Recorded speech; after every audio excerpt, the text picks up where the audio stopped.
1, 2, 3, 4. There are times I wonder if I'm really alone. There are times I wonder if I'm true.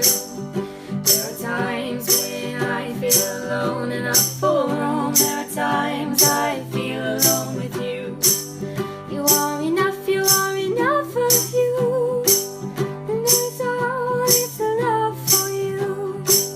Sometimes I wonder if I'm real or if I'm seen. I see everything, you are enough for me. You are enough for you.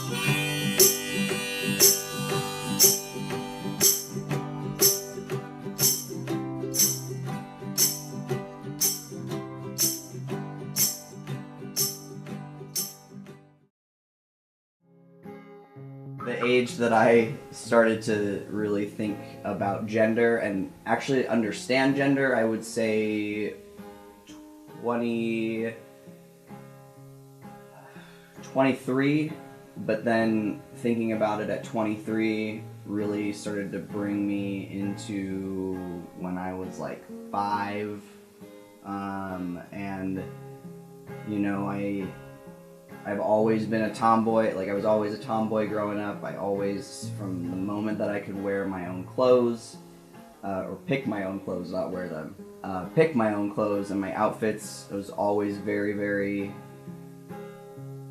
masculine. And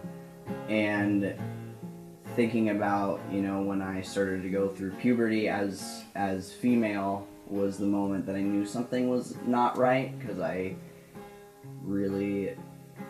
think my mom made it worse though, because I remember when I was getting picked up by my mom, I was running, and my mom made it very clear that in front of everybody that I needed to start wearing bras, and that moment has always stuck with me. I mean, it's fine, but that's when I really knew that something wasn't fully aligning. So I would say probably around 5, but 23. If that makes sense. I don't ever remember thinking about gender as a kid. Ever.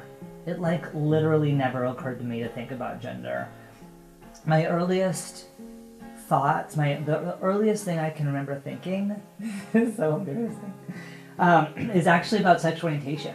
It's actually about attraction to other people. So I can remember being attracted to boys long before I can ever remember thinking about, was I a boy or a girl?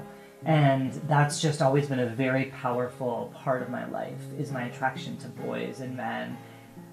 And so I think before I could really think about gender, I started paying attention to what it was that boys and men liked, and leaning into that.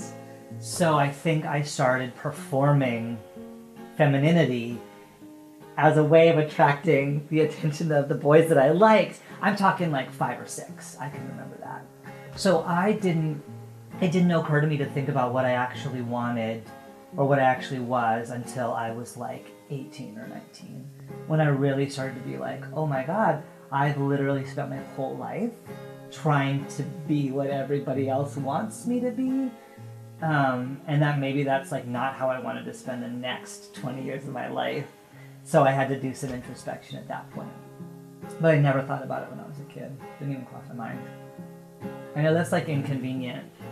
And the convenient trans narrative is I knew when I was 3 years old and told everyone my name was Walter, or whatever. That's just not happens to be my life.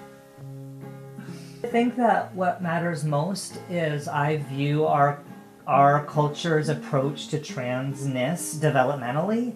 So I think there's sort of been a certain thing that our culture can sort of sustain and withstand at any given time, and more than that, and things just fall apart, and less than that, and we don't move forward. And I think that we're now at a point in our culture in America where we're ready for a more nuanced story about what does it mean to be trans, genderqueer, gender nonconforming, And so that's why I've started to be a little bit more public about my authentic narrative, is because I actually think we're ready now as a country, whereas maybe we weren't 10 years ago. I grew up in a small town about 40 minutes outside of Portland where there wasn't really diversity of any kind. So it wasn't until I was around 17, got really into Tumblr, that I started figuring out about racism, feminism, and that there were more than two genders. And then a couple years after that, one of my best friends came out as genderqueer, and I watched their transition over an 8-year span. And I always thought that my feelings and my experiences weren't extreme enough to be valid. And since part of me did identify as a woman, and I was assigned a woman at birth, it was just like, I'm not trans. And even if I was, it's just easier to be what everyone thinks I am anyway. And it wasn't until about 7 months ago that all these feelings about gender got amplified, and I couldn't handle it anymore. And about 3 months ago, I chopped off my hair and came out to my now ex.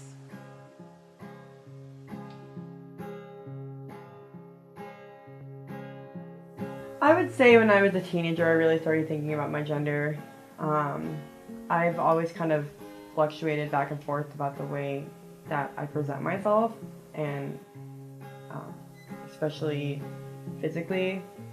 I feel like sometimes I can be more feminine bodied, and sometimes I can be more masculine, and sometimes I mesh the two because it's just how I see fit and I feel comfortable. I always felt a lot of pressure in high school to kind of like fit this mold that like everybody else was in, and I went through so many phases in high school because I was just really trying to find myself. And then once I left high school, I was like really able to explore who I was and like how I felt about me, and cut off all my hair and like just, you know, do all these things and try new things with makeup and dress differently. And you know, at first it was like a little weird for my family, but I feel like ultimately it's made me a better person to be able to like constantly evolve, because I feel like we're always going to do that, and that's extremely important to me to like always be the truest form of myself. It's hard to track back. Like honestly, as early as pre-K, I was in special ed because I was born with glaucoma, and they didn't really know how I was going to function in public school. And as soon as I left the house and was in public situations, there would be multiple times where, you know, like, it's time to go here or it's time to go there. Like, all girls stand here, all boys stand there. And I always wanted to be with the girls because that's what I felt safe as, that's what I felt comfortable with. And, you know, like, they'd always be like, nope, go over there. And so I would go over there. I thought about transition a lot. It essentially took me 27 years to come out and become who I am now. And one of the things that I had with it is that whenever somebody was asking me, like, how do you know that you're trans? Like, how do you know for sure? Because, you know, once you do this, you can't ever come back. And by the way, you totally can go back if you want. There's no shame or deal with that. But for me, I said, well, have you ever thought of being the other gender before? Like, have you ever thought of like what it would be like to live as that for a day? And most people would say yes, like once in their life. Some people would say no, they like that would be a horror story for them. And as I started asking people this question, it became very apparent that nobody thought about it every day. Except for me. I would say that I first started thinking about gender probably in elementary school because I had a crush on a guy that I thought was a girl, and then that was confusing because I was like, okay, this is a boy, that's normal, but why did I think that was a girl? And like, why was that okay for me to like? Because I never really saw an approved relationship like that. And like, that was the first time that I was like, what does that mean for me? And then I would say like around 9, I started like realizing that I was the only girl that was really wearing like boys' clothes and still like, and it wasn't all the time, it was just kind of like every few days for like a couple weeks, and then I would be like, okay, I'm good, and then like whatever happens the next day. But it was just like nobody else was like that fluid, I guess. Everyone was just kind of like really prim and proper and girly and like there. Or they were like tomboys and they like, but they still were like feminine for some reason, you know? And I would wear like actual boys' clothes, and I think that was, yeah, just weirdness with gender, yeah. I remember thinking about gender in middle school and just kind of beginning to notice at that point that I always felt, and I used this word kind of in my mind, in my inner monologue, I always felt more masculine than other females, but I never like said that to anyone, but it was just something I always felt, and I initially thought it was because of my weight, but then I ended up losing weight when I was in my early 20s and kind of began to realize that didn't have anything to do with it, just how I felt. So, middle school. I first started thinking about gender when I was probably, like, my earliest memories when I was 4.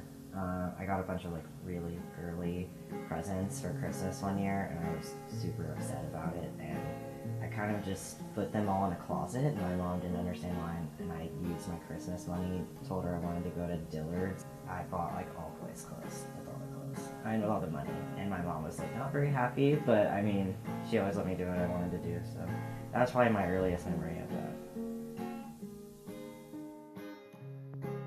I've always had, but really in middle school, I was thinking about gender and with the way I dress and how I act. I remember I used to be very like tomboyish, I guess, and I wore a lot of basketball shorts and baggy shirts and things like that, and I stopped doing that because I was moving to the South and someone told me that if I dressed that way people would think I was a lesbian, and so at the time I was just like 14 and I was like, I don't want people to think that about me, so I stopped being who I was because I didn't want people to think I was gay. I think recently I have evolved into myself, but I struggle because I am so like femme and you know, I'm AFAB, and I feel, at first I felt I can't feel like this because I need to be androgynous, or I need to, you know, present in an opposite way of how people think I'm supposed to, and so that was really hard. But now I'm just like, it doesn't matter what I wear or what I look like, I'm who I am because that's who I say I am, and so recently that's been really good for me, but at first it was really hard because I wanted to dress in certain ways, but I grew up in an environment where how I dressed and my desirability to like the opposite gender was really important, and I think about our little house all the time. I think of strawberry, blueberry, raspberry, blackberry eyes. Thanks for tuning in to Season 2 of Roaming Gender. Click the link in the description to grab one of our Very Queer t-shirts. If you'd like to get involved in Roaming Gender, you can apply at www.roaminggender.com. Tune in every Thursday for a new episode, and don't forget to hit the subscribe button. We love you.